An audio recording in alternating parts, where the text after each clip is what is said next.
Pero se queremos disfrutar da escultura románica no Valmiñor, teremos que pasar da nave principal ao ábside da igrexa.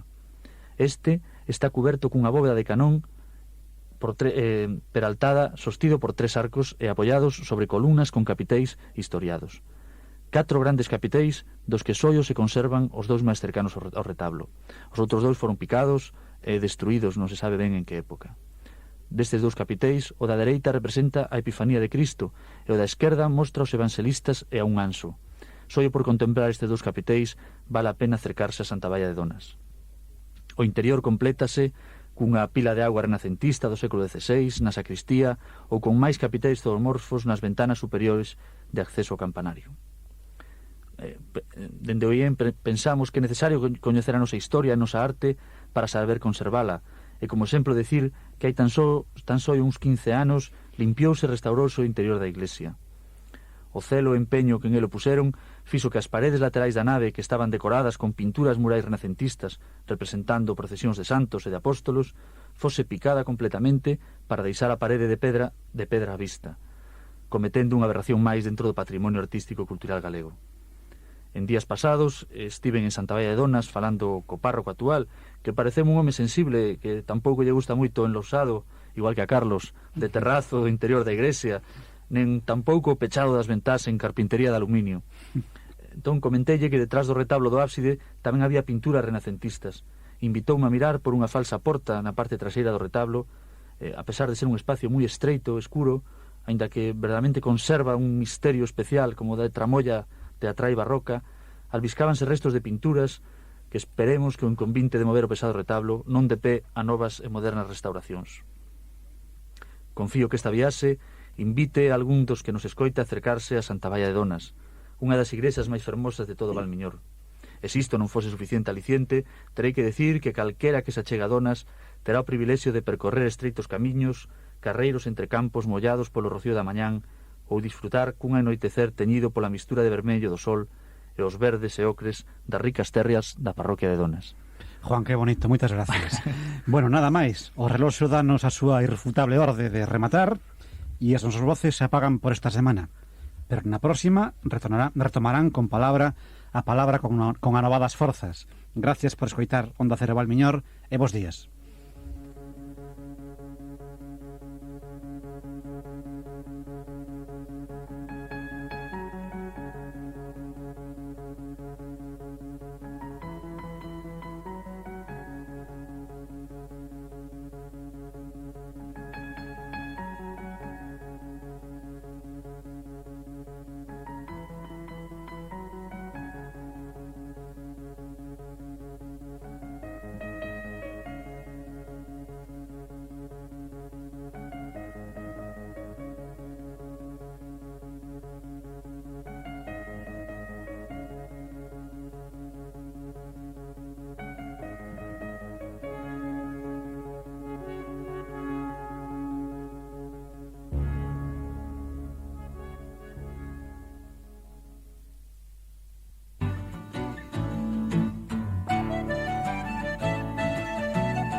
Aquí comeza a Gabela do Guillade, un espacio do Instituto de Estudios Miñoranos.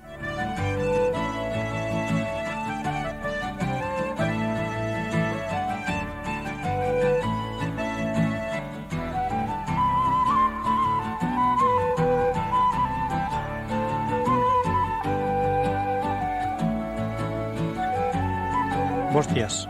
Aquí arranca entón esta Gabela do Guillade con renovadas forzas para afrontar esta cita semanal coa cultura que temos en Onda Cero Valmiñor. Antes de nada, imos saudar os componentes desta pacífica Gabela. Bos días, María Xosé. Bos días. Bos días, Juan. Hola, que tal? Bos días. Bos días, Carlos Meixeme. Hola, bos días. No sumario do programa de hoxe temos previsto rematar coas historias da Gabela, que nos relatará Carlos. Juan nos comentará algunhas das noticias da actualidade cultural e María Xosé, na súa sección O Recuncho dos Nomes, nos levará de viaxe toponímico por as principales praias do Val. Finalmente, faremosvos unha invitación para coñecer as fragas de bosque atlántico que aínda existen no Val. Imos entón con algunha nova cultural. Juan, algo que resaltar da actualidade? Pois sí, o pasado venres, o 30 de setembro, coa presencia do alcalde de Gondomar e do concelleiro de Cultura, quedou inaugurada na Casa de Cultura desta vila millorana a exposición O Val Millor nos albores do século. Os visitantes das mesma poden contemplar medio cento de fotografías do primeiro tercio do século XX. En ela recóllense escenas da época e imaxes de significados lugares de Baiona, de Gondomar e tamén de Nigrán. As ilustracións van acompañadas dunha selección de textos de autores do momento, na súa maioría veciños do Val Miñor. Esta exposición complétase coa proxección ininterrumpida en formato de vídeo do documental Nuestras fiestas de allá, encargado pola Sociedad Hijos de Morgadanes de Buenos Aires, o director cinematográfico vigués José Gil, e rodado en terras milloranas, sobre todo na zona de Gondomar e Morgadáns, no ano 1926. Ao mesmo tempo, na exposición dedícaselle un apartado especial ao esquecido e interesante fotógrafo don José Domínguez, alcumado Lucas, de Chaín, no que podemos contemplar algo máis dunha dúcia de fotografías recuperadas polo Centro Cultural As Mercedes de Chaín. A exposición complementase ainda máis con exemplares dos distintos xornais milloranos de principios do século que forman parte do arquivo de don Héctor Barreiro e que cedido á Biblioteca Municipal de Baiona e que o Concello de Baiona cedeunos a Instituto de Estudios Milloranos para esta exposición. A mostra, que está organizada, como xa dixemos, polo Instituto de Estudios Milloranos, tamén colabora a Concellaría de Cultura de Gondomar e pode ser visitada hasta o día 20 de outubro de luns a venres entre as 5 e as 8 da tarde e os sábados de 11 a 1 da mañán. E esta é a primeira nova que temos cultural, Lino. Moi ben. Pois, bueno, Carlos, tiñamos aí unha débeda pendiente. O pasado xoves relatamos as andanzas dun tal Guillade, quen foi un xefe carlista. Hoxe imos falar dese outro Guillade que asaltou a vila de Baiona e que nos sirve para denominar o noso programa. Cando aconteceu o asalto á vila de Baiona pola gabela do Guillade? Bueno, pois efectivamente, como o prometido é débeda, vamos retomar o que decíamos o pasado xoves, e esta acción que coñecemos bastante polo miúdo, seica comezou sobre as 10 da noite do día 1º de xuño de 1820 en San Pedro da Ramallosa. Continuou na tarde do día seguinte en Baíña e na noitiña, xa dese mesmo día, comezou en Baiona. Durou até o mencer do día 3 de xuño, en que a partida de bandoleiros abandonou a vila. E para coñecer estes acontecimentos, cal é a fonte da que tirache estes datos? A fonte que empregamos para o asalto a Baiona é basicamente están basicamente sacadas do libro de Herminio Ramos, Crónica Histórica de la Villa de Baiona, que se publicou en 1925 en Madrid. Este é un libriño moi interesante en donde Herminio Ramos o que fai é transcribir un bo mangado de documentos que se atopaban no Arquivo Municipal de Baiona, polo que manexamos, polo tanto, unha fonte indirecta que fai referencia a un documento municipal no que se dá conta da visión que as autoridades municipais tiñan das tropelías e das falcatruadas que fixeron os bandoleiros. Dixeches, Carlos, que a serie de asaltos comenzaron na noite do 1 de xuño en San Pedro da Ramallosa. E contanos como foron estes feitos? Bueno, pois, como vos decía, efectivamente, sei que a acción comezou sobre as 10 da noite do 1º de xuño. A gabela, comandada por Guillade e composta por 10 homes, a maioría portugueses, asaltou a casa de José Portela en San Pedro da Ramallosa. Partiron a porta principal a machadazos, a técnica empregada para abrir as portas neste momento por parte dos bandoleiros. Momento en que o dono da casa seica aproveitou para fuxir e deixar soa a súa esposa. Unha vez no interior da morada, pediron viño á esposa do fuxido e ameazaron a sogra, a que feriron levemente no pescozo e deronlle golpes en varias ocasións.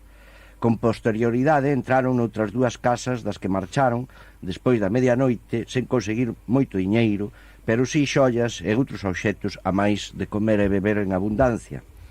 Mira, os atropelos de Oguillade e súa banda non remataron aí, non? Seguiron en Baíña despois, verdad? Efectivamente, o día seguinte, pola tarde, presentáronse en Baíña, sei que era sobre as 4 da tarde, entraron na casa de Carlos Rodríguez. Ali sei que comeron ovos con touciño e maltrataron a muller de Carlos Rodríguez, levaron como guía a Francisco Domínguez, o cal era alcumado como Chimpoas, para que lle indicase o camiño a Mougás. Ao chegar ao cruce, o Chimpoas coidou que o seu labor rematara, mas o capitán Guillade díxolle que eso sería cando el llo dixese, e, despois de consultar cos seus compañeiros de Gabela, dirixíronse cara a Bayona, dando a volta polo monte de Baredo e entrando polo campo de Santa Liberata. Ali, un dos bandoleiros tirou do peto un papel e preguntoulle ao Chimpoas onde era a casa dos Puga e cantas portas tiña. Entón, co Chimpoas como guía involuntario, dirixíronse a Bayona, non? Efectivamente, o Chimpoas iba, supoño, un pouco mosca con todo aquilo que estaba pasando, a noitiña, aproximadamente ás 9 da noite deste 2 de xuño, a Gabela baixou pola rúa do hospital dando berros e disparando os trabucos para obrigar aos veciños a se meteren nas casas e pecharen portas e ventás.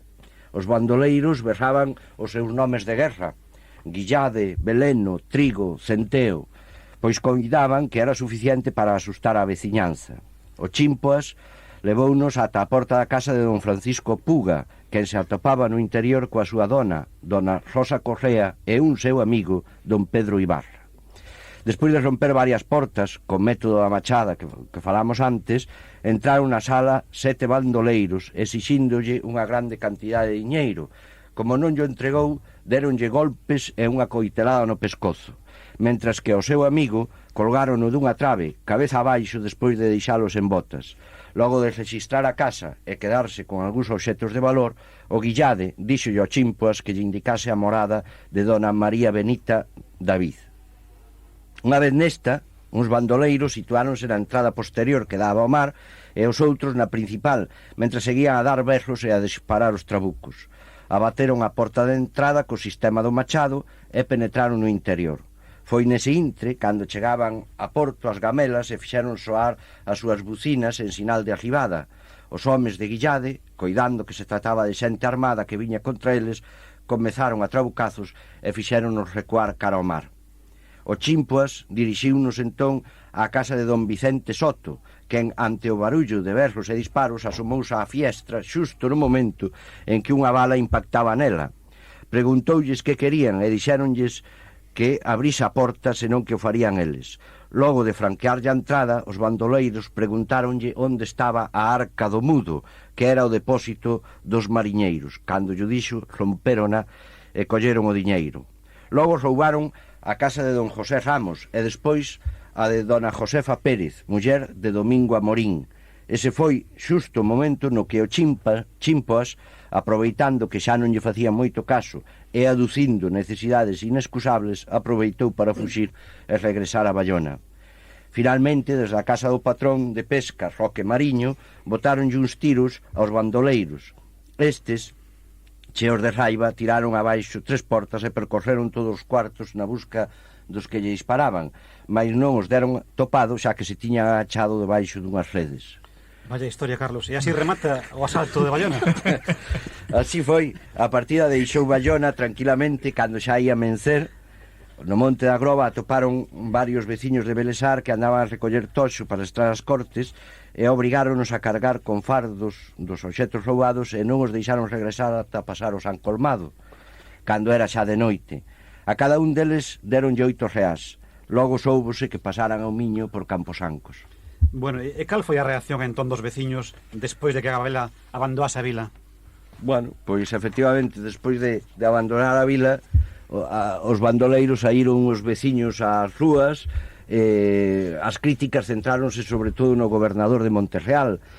Decía a xente que non fixera nada por protexer as casas e que só se preocupara de ordenar aos soldados da dotación da fortaleza que protexesen a súa. Ao día seguinte, a súa casa, a casa do gobernador, sí. Ao día seguinte organizouse unha partida de veciños armados para perseguir os bandoleiros e cando anoitecía coidaron ver uns bultos que se movían e dispararon sobre eles. Era un rabaño de ovellas. Os resultados foron 5 ou 6 cabritos mortos, mentres que o único que prenderon foi o Chimpoas, pero como era un home honrado, pois puxérono en liberdade. Mira, o pasado xoves, como xa isto está rematando a historia, insinuache que había a posibilidade de que o Guillade carlista e este que asaltou Baiona, do que estás contando esta longa historia, fosen a mesma persona. Que nos podes decir? Pois esta é a cuestión.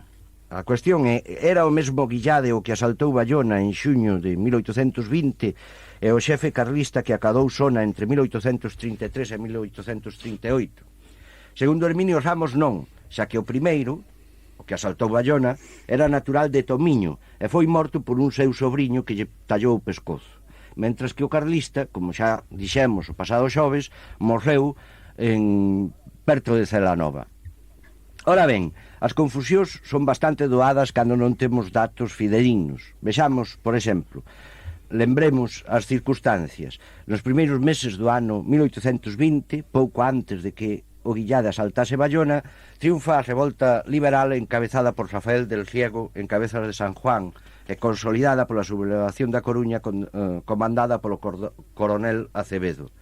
O período no que rexe a Constitución de 1812, abolida por Fernando VII, foi moi breve. Durou desde 1820 ata 1823, no que o exército francés dos 100.000 fillos de San Luís invadiu España para restaurar o absolutismo. Sabemos, temos datos de que nos primeiros meses do réxime constitucional houbo resposta armada dos absolutistas na zona do Baixo Miño, polo que non tería nada de estrano que a Gabela, que asaltou Baiona en 1820, fose unha partida absolutista comandada polo mesmo Guillade, que pasados algúns anos se converteu nun dos xefes carlistas máis prestixiosos. Nesta posibilidade podemos insistir se temos en conta algúns datos fornecidos polo mesmo Herminio Ramos.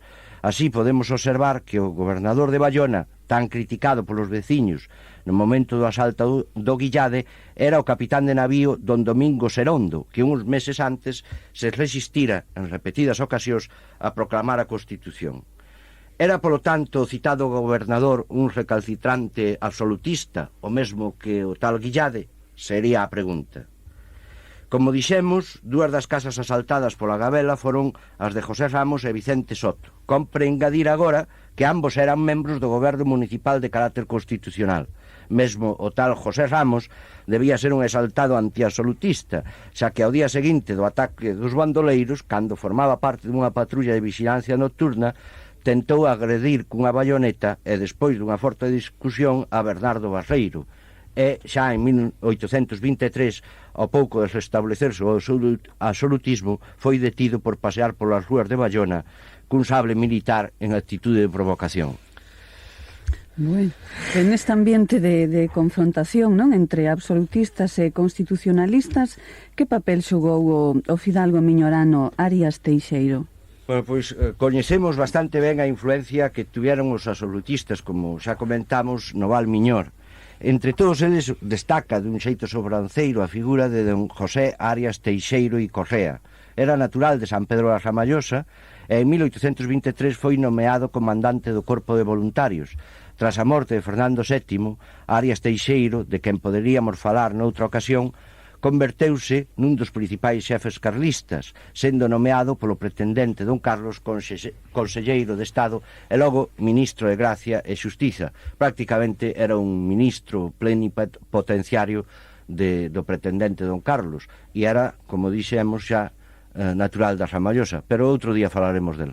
Moi ben, pois pechamos o capítulo da Gabela e aínda nos quedan algunhas seccións. Creo, Juan, que ainda che queda unha noticia que ofrecernos, non? É así, Juan? Pois sí, unha noticia que non é moi agradable, non? Porque, desgraciadamente, segue sen repararse a desfeita, sei que a provocada por un camión, supoñemos que de maneira involuntaria, nunha das garitas de vigilancia da muralla do Pazo do Conde de Gondomar. Exactamente situada na vertente que dá ao poñente, próxima chamada Porta de Baiona. Os perpiaños e os cachotes caeron sobre un camiño público e foron arrombados ao pé da garita. Entre eles xa non se atopa o escudo que a presidía, que alguén o levou de maneira probablemente non intencionada, non? Esperemos que alguén o guardase, de todas formas, para protexelo. O Instituto de Estudios Milloranos puxo en coñecemento as autoridades responsables do patrimonio, tanto a nivel provincial como galego, esta desfeita, e agardamos que estas institucións, a que nos diriximos, aceleren os procedementos para restaurar a garita o máis asiña posible. Agora ben, xa van pasados medio 2 meses dos feitos e todo sigue igual, e o que o peor, o inverno vense en riba de a garita, de doada reparación na actualidade, pode esnaquizarse totalmente coas primeiras choivas, sobre todo cando empecen fortes e persistentes. Tivemos coñecemento tamén doutra falcatruada contra este ben patrimonial. Persoa ou personas desconocidas furaron cun berbiquí e serraron en varios lugares. Tamén supoñemos que, introducindo algún produto, 2 pinoteas centenarias próximas a varias casas dunha urbanización construída diante do bosque do Pazo. Agardamos, de novo, que as autoridades responsables tomen as medidas oportunas para aclarar este suceso e evitar, así, outros futuros deste calibre.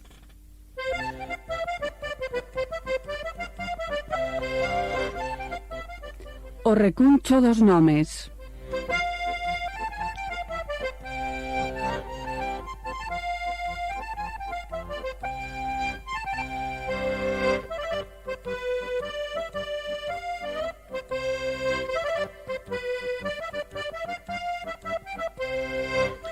Bueno, María Xosé, así que hoxe imos pasar un día de praia, non?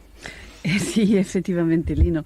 Hoxe, aínda que a tempada alta estea xa rematando, imos darnos un baño etimolóxico nas augas das nosas praias, transparentes nalgúns casos e turbias e confusas noutros, pero que, sen dúbida, nos mergullarán nas profundidades dos nosos nomes de lugar. Bueno, e que criterios vas a seguir para que os nosos ointes non se perdan e non afoguen xa na primeira praia? Porque, dende logo, praias no Valmiñor hai onde escoller. Sí, pois moi sincero, non? Trataremos de dar contas, e non de todas, polo menos das máis sonadas, seguindo a liña costeira sur-norte, é dicir, as que quedan entre Cabo Silleiro e Cabo Estai, polo que no programa de hoxe comentaremos algunhas do litoral bayonés e no do vindeiro xoves as de Nigrán. Bueno, pois, cando gustes. Moi ben, pois unha das primeiras praias coa que nos atopamos é a praia da Cuncheira, tamén oída Concheira, dada a vacilación das vocais o e u cando están nunha posición pretónica, é dicir, anterior á sílaba acentuada. Oímos moi a miúdo este fenómeno na lingua común, aínda que neste caso está claro que se trata dun castelanismo derivado de concha, que no galego é cuncha e, por tanto, dígase e escríbase mellor Cuncheira. En canto á orixe da palabra, a Cuncheira é un abundancial de lugar mediante o sufixo eira, que provén de cónchula, diminutivo do latín concha, a súa vez procedente do grego conhe, co valor de concavidade, do que, por extensión, nace o significado de cuncha dalgúns moluscos. Neste caso recibe o nome pola abundancia de cunchas de moluscos mariños que aquí se atopan aínda hoxe, e non tanto pola súa estrutura semicircular en forma de enseada. É que si se pode contemplar, por exemplo, na forma semicircular da praia da Concha de Donostia, non é así? Sí, iso é. Aquí percíbese mellor o significado original de concavidade que dicíamos antes. Pero seguimos co noso percorrido e imos á praia da Barbeira.